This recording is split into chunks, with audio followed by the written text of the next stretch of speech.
When he did his press conference announcing that he was going to sign as an Essendon player, I turned to Tim and said, "He'll captain Essendon one day." And Tim sort of looked at me, the modest father. I said, come on, let's just calm down a bit.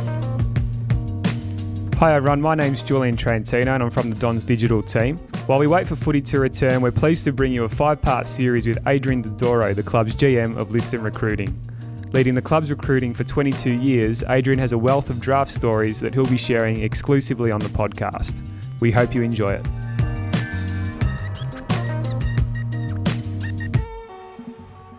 Well, it's great to be joined again by Adrian Dodoro, the club's General Manager of Liston Recruiting. Adrian, we're talking about Jobe Watson this week. Of course, your first father-son selection in your 22 years of recruiting at the club.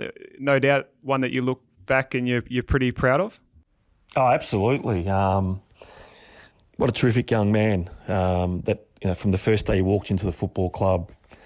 Jobe was, the interesting thing about Jobe was when he walked in, I think he was more interested in business and finance and everything else rather than footy. I think footy was a byproduct at the time, but geez, he developed into a great captain and a Brownlow medalist, and that's something every Essendon supporter should never forget. Of course, he came, no doubt there would have been some pressure on him with his dad being a bona fide legend of the club, but he's always seemed to be a cool, calm and collected person and really mature beyond his years. Was that something that was apparent in your initial dealings with him?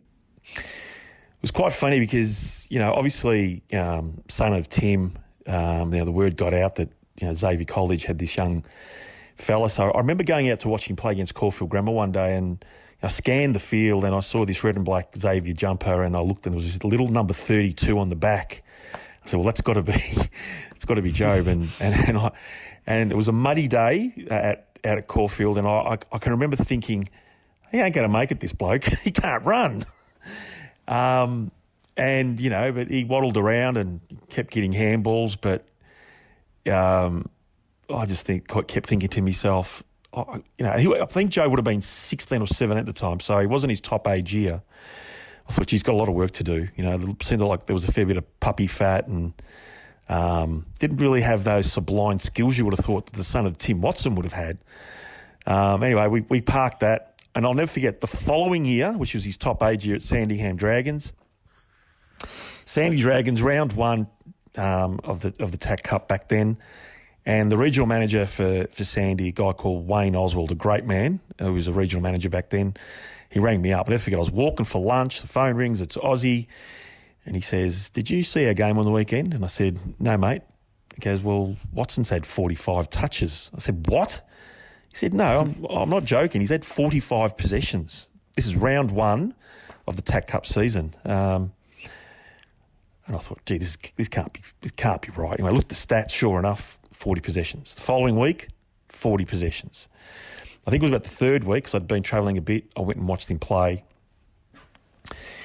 and sure enough, he didn't do much running, but he had this happy knack of the ball just finding him and just popping handballs out to blokes. But he would hardly run outside the square. He was like an old-fashioned centreman that'd play, inside mid, hang around the centre square, great around stoppages, first possession, waddle to the next stoppage, get it again, what have you. He wasn't a transition player. So it got to early in the year and they had the Vic Metro trials and Wayne Oswald said to me, "Look, we'll get him in for a game." Played it, I'll never forget, it was at Geelong, and I think he might have even just played a half, played okay, and then they put him in the Metro team, and there was a bit of a gap before we saw him again. Anyway, I remember saying to Sheeds, we've got a bit of a conundrum here. This kid Watson's not bad, but I don't know if he can run. He was like a baby giraffe. He had arms and legs going everywhere, and he seemed really uncoordinated, yet he had this knack of finding the footy. So Vic Metro played South Australia at the MCG, and I took Sheeds along with me. And after 1/4 of watching him play, Sheeds turned around and he said, "Right, well, you've got your father's son. We're taking him." And he left. That was it. So, and that was in about June of that year. We made the decision, and I think a few weeks later we announced to the world that we were taking him as a father-son.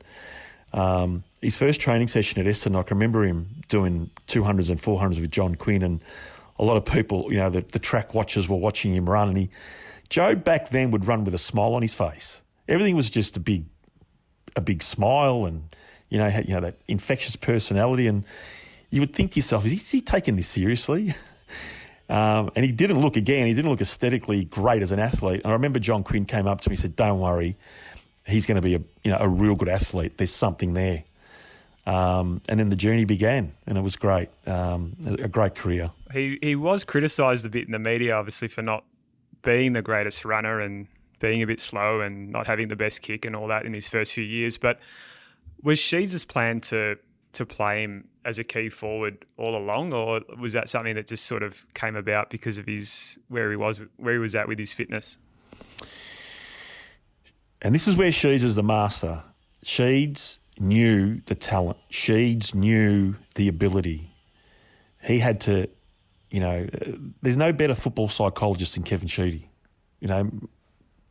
Mark my words, he knows how to push buttons. And in Jobe, it was about needling him, and they famously dropped him, but it was all about casual reminders of what it took to be an AFL player.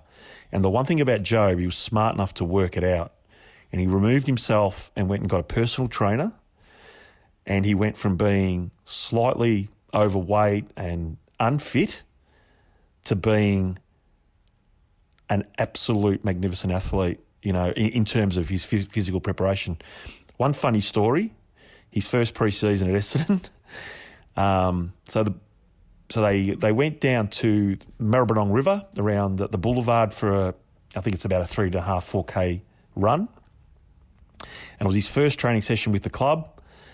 And like a proud father, when you go to see your recruits train for the first time, you go down there with this big your chests out, and I want to go down and watch my boys train. Anyway, I get down there and they're doing one lap and they're being timed.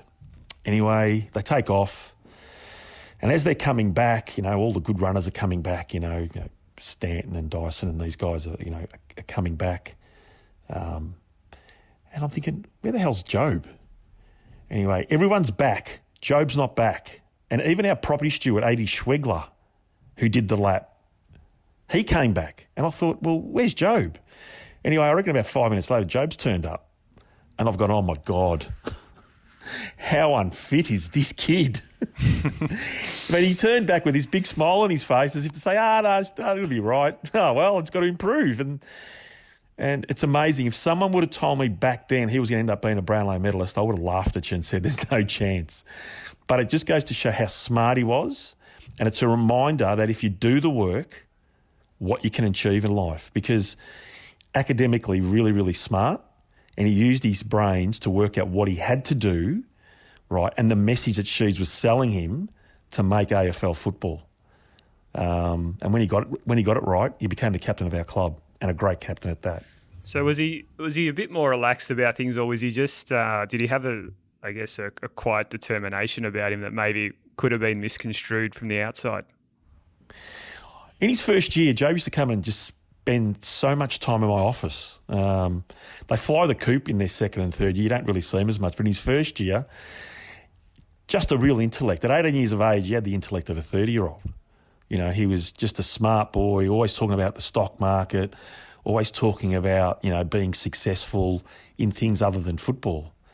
But there was that inner desire and drive because he's got a lot of personal pride.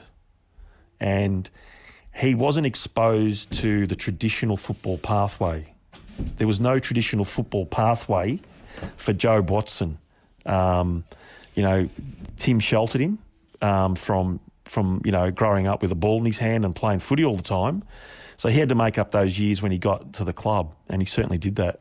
We see he speaks so much like his dad, and you can clearly see that influence from Tim is so strong. How big of an influence was Tim in those early years for Jobe? Obviously, super. They're very, very close, father-son. Combination. They're a very close family, great family. They've got the same sense of humour. They're like brothers, actually, when you see them talking to one another. And obviously, Jobe at the end of the day wanted to make his family and his dad proud, but he he also is independent enough to know that he had to do it for himself, and that's exactly what he did. And he's forged his life even post-football. He's so successful in what he does because he's a very smart young man. It's just a shame that the AFL took his Brownlow away, and hopefully one day he gets it back. When Jobe got to the club, Ted Richards was probably the only player that he really knew. Their relationship stretched back all the way to primary school, junior footy, and then secondary school as well at Xavier College. How big a mentor... Family friends, yep. Yeah, and how big a mentor was Ted to Jobe in those early years? I don't know so much mentor, but just having that person alongside you, because back then Ted was a quirky kid as well. These Xavier kids, I don't know what's wrong with them, but they all seem to be quirky, type-natured people. I'm saying that in jest, so please don't take that seriously. But just to have that person, that familiarity made a hell of a lot of difference. But they supported and helped each other. There's no doubt. We saw Jobe go on to become one of Essendon's great captains amid probably its most turbulent period in its history. Did you always feel that Jobe had it in him to steer the club through some pretty tough times? Without a word of a lie, and Tim will back this up, when he did his press conference announcing that he was going to sign as an Essendon player, way before that draft, I turned to Tim and said, "He'll captain Essendon one day." And Tim sort of looked at me and, the modest father.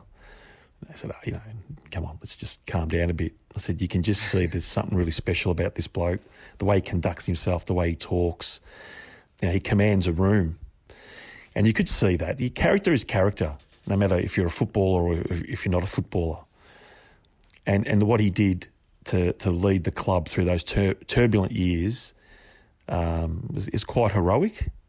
He was stoic. But it was probably one of the saddest things to see him have his spirit broken. And he did, had his spirit broken. When he walked into the club and said, I can't compete, it was one of the saddest days of my professional career, because that's not Jobe. And that was the toll that episode took on him and a number of young men at that football club. And the fact that he took the 12 months off and came back, personally, I was surprised. I didn't think he'd come back. I thought he was going to just chuck it away. I remember there was a number of conversations about whether he would come back or not. He always said he would, but deep down, my feeling was, he had other things he wanted to do in life, and he travelled and set himself up, and he certainly did really, really well. But again, he was cut at the prime of his career, and another player that we never saw the best out of because of that episode at that time. Well, he had to deal with many setbacks, but how did he go about it in those really tough times? What were the qualities that stood out? Jobe has this amazing ability to put things in perspective.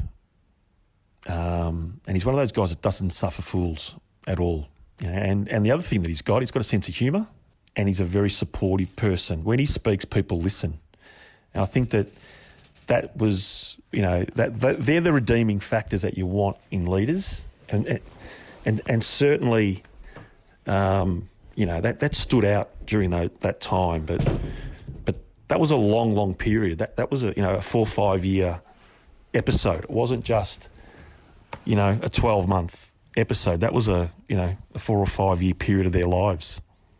The day he got booed in Perth against West Coast, again, was unbelievable. Didn't deserve to get booed. People forget he went on national television and told the truth. He got asked a question whether he was taking a particular supplement, and he said, yeah, I've taken it. And it was totally legal. It wasn't even an illegal substance, and he got booed. And to watch him walk off the ground that night with tears in his eyes and, openly crying with his teammates was unbelievable. It goes down in history as one of the most emotional nights in our club's history. There was a period where media were reporting that the club was going to trade him. Obviously, he had a bit of a slow start to his career. How real were those reports? Was he close to leaving? I can categorically state this right now, and this is where Sheeds is the master of, mental mind games and manipulation. Jobe Watson was never on the table unless Sheeds was talking to someone, but and I wasn't aware of it. which, hey, could have happened. But, no, he was never on the table. He was never on the table. You don't trade Jobe Watson. You don't trade, legends of your football club, the son of a legend, the history that was associated with our football club. I think there might have been a little bit of needling there to say, hey, get your career up and going. And I think after that was when he went and got a personal trainer. He shed the weight. His skin folds came down. His time trials went from pretty average to excellent. He became the footballer that he needed to be. He became that inside, hard-nosed, inside mid that could play 85 to 90% of the game and play it effectively. And he drove from being, a fairly amateurish player to being a super pro. And sometimes you just need that reminder. And Sheeds was able to remind him in subtle ways what it took to get there. And that's all it was. What sort of legacy do you think he's left? We saw Dyson Heppel come in as captain after him. Do you really think that a player like Hepp has benefited massively from having Jobe at the club? Oh, absolutely. And Dyson's on record as saying that he learnt so much off Jobe. Jobe was a fabulous leader. And particularly when you put into context what he had to deal with and cope with in the history of our game, history of our sport, in the history of world sport. You're talking about a leader of men going through that episode, and he did it just so magnificently well. He did it with class, he did it with dignity, and it rubbed off on people like Dyson, no doubt whatsoever. And you've got to see some great Essendon captains in your time at the club. Where does Jobe sit among them? Oh, look, if you've become the captain of the Essendon Football Club, you're a great leader and you're a great person. I think it's hard to put one on top of the other because it's such a highly valued, the esteem that you held in as a person to get the gig as captain at that football club is an amazing honour. So to have those values, it'd be really, really hard to put one captain on top of another captain. For me, he's just a brilliant leader, and I think they've all been brilliant leaders. I think Dyson's a great leader of our footy club. When Jobe spoke, as I've said before, people listened. There was common sense. It wasn't over the top. It wasn't needless chat. It was to the point. And when you've got the respect of your teammates, look, the tragedy for all of us is that if you look at those years, I've got no doubt Jobe would have been a premiership captain of our football club. And all you had to do is look at the team at the time they had around him and see what happened. The team was peaking. I think 8 of those boys ended up being all Australians, whether it was Paddy Ryder went to Port Adelaide or Michael Hibberd went to Melbourne. He became all Australian on top of the guys that were all Australian around that 2015, 2016 period. And we internally knew that we were on something pretty special. So to deal with the disappointment of knowing that something got taken away from these boys is something that takes a lot of character. And it hurt Jobe, make no mistake. And he would have moments like all the boys that when they look back and reflect on their career, they know that there was something taken away, more than just his Brownlow. There's no doubt that there was an opportunity there with that team at the time. And we knew that, and he certainly would have been, again, he's revered, he's highly respected, but again, he's one of those boys that had probably his best years taken away from him. How do you think he looks back on his time at the club? I don't know whether Jobe's one of those self-reflection type of people. I think he's get on with life. I think he puts things in perspective, as I've said. We had a horse together last year. A few of the boys that got together and we had a horse, and unfortunately this horse passed away in a race. And I remember Jobe said there on the day, he said, this is worst. This is the worst experience. This is worse than the Asada experience. So I thought, geez, if this is worse, then, he has the amazing ability to put things in perspective. And he does. And that's why he'll always have a successful life ahead of him. Well, Jobe's been a fantastic character and a real fabric of the football club, and thanks, Adrian, for shedding some insights into what made him such a great footballer in person. Thank you very much, guys.